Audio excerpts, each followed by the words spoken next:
हे विघ्नहर्ता श्री गणेश, हमारे सभी विघ्नों को हरने की कृपा करें। प्रथम पूज्य गणेश जी की, प्रथम पूज्य गणेश जी की।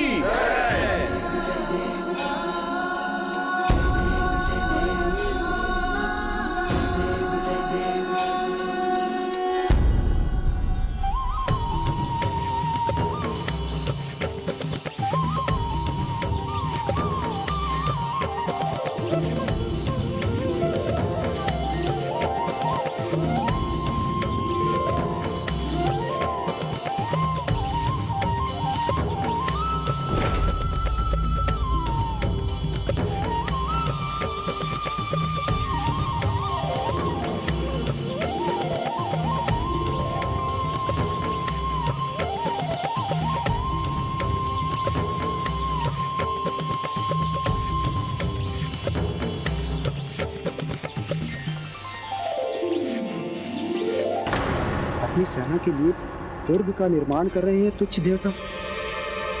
इसकी सूचना शीघ्र माता तक पहुंचनी चाहिए।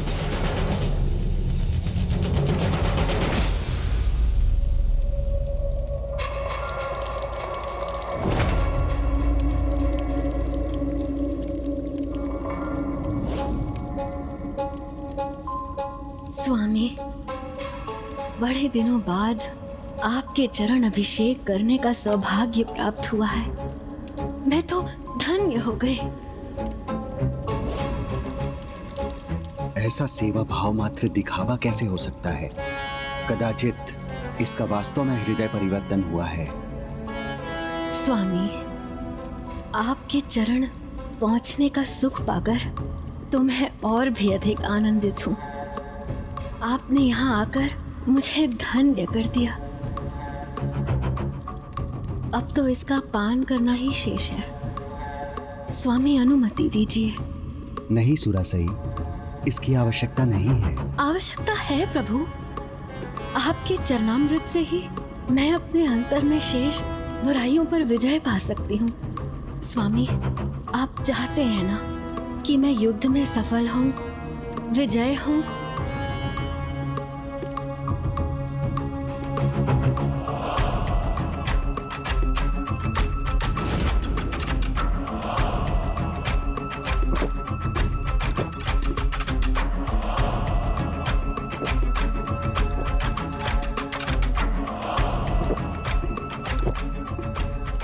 सेवा भाव, ऐसा परिवर्तन, आश्चर्य।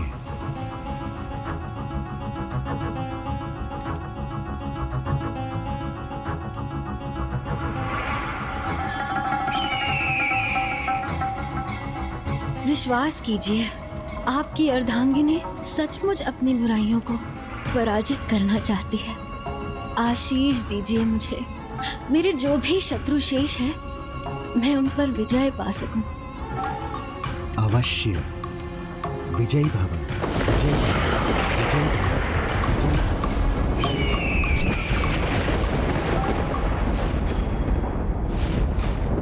पिताजी ने ये कैसा आशीर्वाद दे दिया माँ को। विजयी भव, विजयी भव, विजयी भव, विजयी भव, विजयी भव, विजयी भव।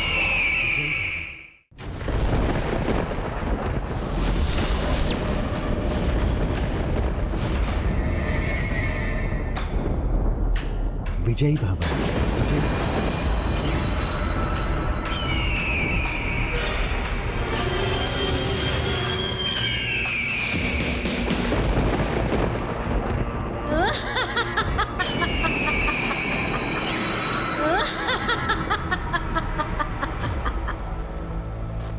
कितने भोले हैं आप स्वामी। कैसे आपको ये संसार महान ऋषि मानता है। मेरे छल में आकर पुनः आपने मुझे इच्छित वरदान दे दिया।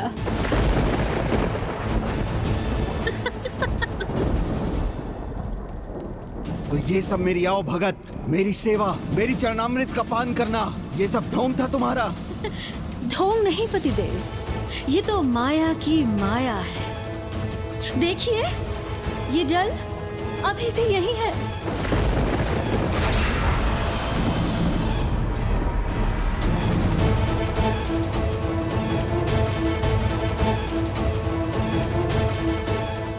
अपनी भावनाओं में बहकर मैं तुम्हारे छलावे में आ गया। तुम जैसे दुष्ट अपनी दुष्टता सरलता से नहीं छोड़ते। कदाचित मुझे ये समझ लेना चाहिए था। हाँ पतिदेव।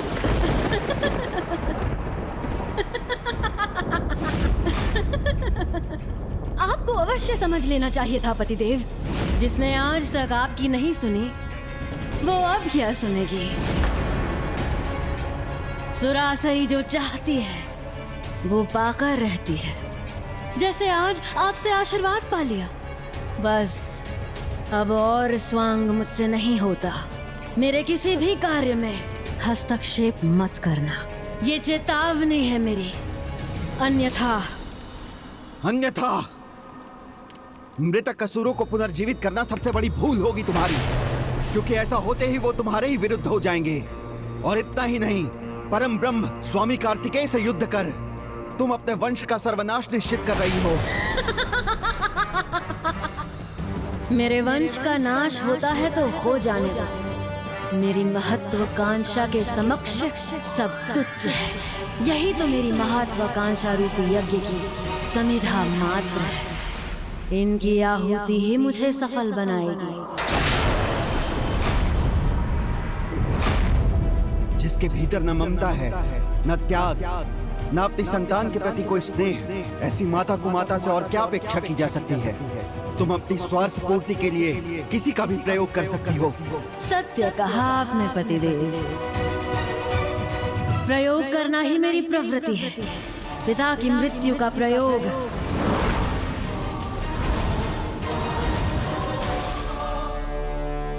आपका भी तो प्रयोग किया, महान पुत्रों की प्राप्ति के लिए। भूल गए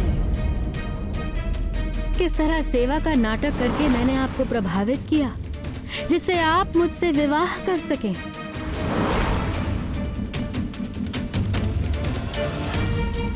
अब समय है उन्हीं पुत्रों के प्रयोग का।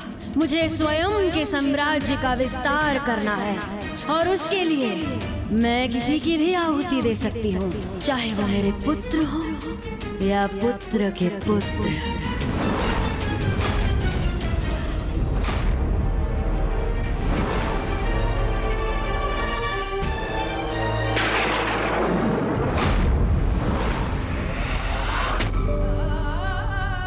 मुझे स्वयं के साम्राज्य का विस्तार करना है, और उसके लिए मैं किसी की भी आहुति दे सकती हूँ, चाहे वो मेरे पुत्र हो या पुत्र के पुत्र।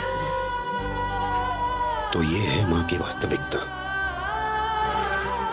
वर्चस्व के संघर्ष में मुझे विजय चाहिए, किसी भी मूल्य पर, बस विजय।